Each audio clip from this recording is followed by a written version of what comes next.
आज का हमारा टॉपिक है थैलेसीमिया।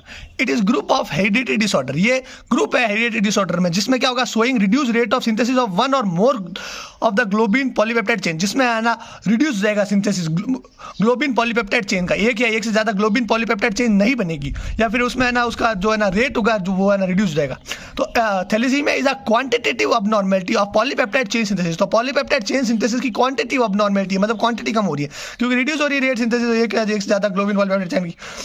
तो ये हेरिडिटी डिसऑर्डर है थैलेसीमिया, जिसमें है ना पॉलीपेप्टाइड चेन की है ना रेट रिड्यूस जाएगी, और उसको अपन बोलते हैं quantitative abnormality of polypeptide chain. दो तरह के होते हैं, अल्फा थैलेसीमिया, बीटा थैलेसीमिया। देखिए अल्फा थैलेसीमिया है वो लेस कॉमन है, और अल्फा थैलेसीमिया के तीन पार्ट है, हाइड्रोस फिटलिस एच डिजीज और अल्फा थैलेसीमिया ट्रेट। तो देखिए हाइड्रोस फिटलिस होगा, उसका जीनोटाइप में क्या होगा, चारों उसमें अल्फा ग्रुप जो कि डिलीट हो जाएंगे, और HbH जो डिजीज होगा उसमें क्या होगा, 3 अल्फा जीन डिलीट होंगे, और अल्फा थैलेसीमिया ट्रेट में 2 अल्फा जीन डिलीट होंगे।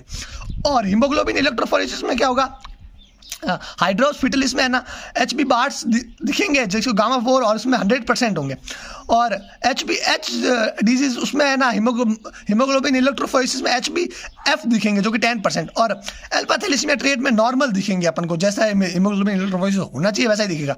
और हीमोग्लोबिन की कंसंट्रेशन हाइड्रोस फिटलिस में क्या होगी, 3 से 10 ग्राम पर डेसीलीटर हो जाएगी, और HbH डिजीज में क्या होगी, 2 से 12 ग्राम पर डेसीलीटर हो जाएगी, और अल्फा थैलेसीमिया ट्रेट में 10 से 14 ग्राम पर डेसीलीटर हो जाएगी। तो ये अपन देखा देखिए मेन तो क्या है, इसमें चारों अल्फा जीन मिट जाएंगे, इसमें 3 मिटेंगे, इसमें 2 मिटेंगे, और इसमें जो कंसंट्रेशन 3 से 10 के बीच में, 2 से 12 के बीच में, और 10 से 14 ग्राम पर डेसीलीटर के बीच में, और इसमें HB बार्स दिखेंगे, इसमें HbF दिखेंगे, और इसमें नॉर्मल दिखेंगे। तो ये हो गया अपना alpha thalassemia. Alpha thalassemia less common है। फिर आ गया beta thalassemia. Beta thalassemia more common है। बीटा थैलेसीमिया के भी 3 पार्ट है, beta thalassemia major, beta thalassemia intermediate, beta thalassemia minor. Major, intermediate, minor. तो देखिए मेजर होगा ना उसमें कोई बीटा चेन बनेगी ही नहीं, तो देखिए THAL मतलब नहीं बन रही, तो THL BATHL।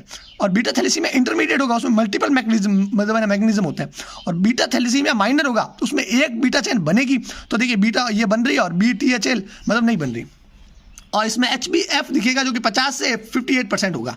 और देखिए अब हीमोग्लोबिन इलेक्ट्रोफोरेसिस में HbA दिखेगा जो 0 से 50%, इंटरमीडिएट में वेरिएबल होगा, और माइनर में HbA2 दिखेगा जो 4 से 9% होगा, और HbF दिखेगा जो कि 1 से 5% होगा।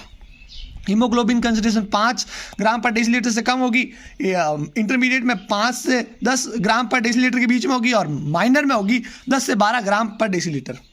तो और अब देखिए अब टेस्ट कौन कौन से करते हैं जिससे हमें पता चल जाता है। तो देखिए पहला टेस्ट है अनीमिया, यूजुअली सीवियर अनीमिया हो जाता है जो सीवियर होता है, और दूसरा करते हैं अपन रेड सेल मैक्रोसाइटिक हाइपोक्रोमिक दिखती है इन ब्लड फिल्म, माइक्रोसाइटिक छोटी और हाइपोक्रोमिक जो कि बिल्कुल लेस कलर लेगी, तो वो यहाँ पे मतलब दिखेगी रेड सेल्स।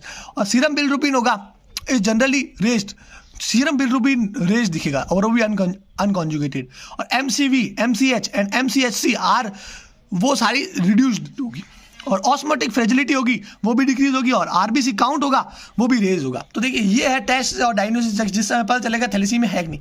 तो सबसे पहले अनीमिया होगा जो कि सीवियर होगा, और रेड सेल होगी जो कि मैक्रोसाइटिक हाइपोक्रोमिक होगी, और सीरम बिलिरुबिन जो कि अनकॉन्जुगेटेड होगा वो रेज्ड होगा, MCV, MCH और MCHC सारे मतलब है ना रिड्यूस होंगे, और ऑस्मोटिक फ्रेजिलिटी रिड्यूस होगी, और RBC काउंट भी ऑफ्टन रेज्ड होगा। तो अपन को पता कह सकते हैं थैलेसीमिया है। तो ये आपने थैलेसीमिया के बारे में पढ़ लिया, कुछ नहीं, 2 थैलेसीमिया है, अल्फा लेस कॉमन है, बीटा ज़्यादा कॉमन है, बीटा के 3 टाइप है, अल्फा के भी 3 टाइप है, और ये है मतलब हेरिडिटी डिसऑर्डर है जिसमें रिड्यूस हो जाता है सिंथेसिस एक या एक से ज़्यादा ग्लोबिन पॉलीपेप्टाइड चेन का। तो ये अपन ने पढ़ लिया पूरा थैलेसीमिया। अगले अपन वीडियो में पढ़ेंगे जो छोटा सा वीडियो होगा, उसमें आप पढ़ेंगे हीमोग्लोबिनोपैथीज।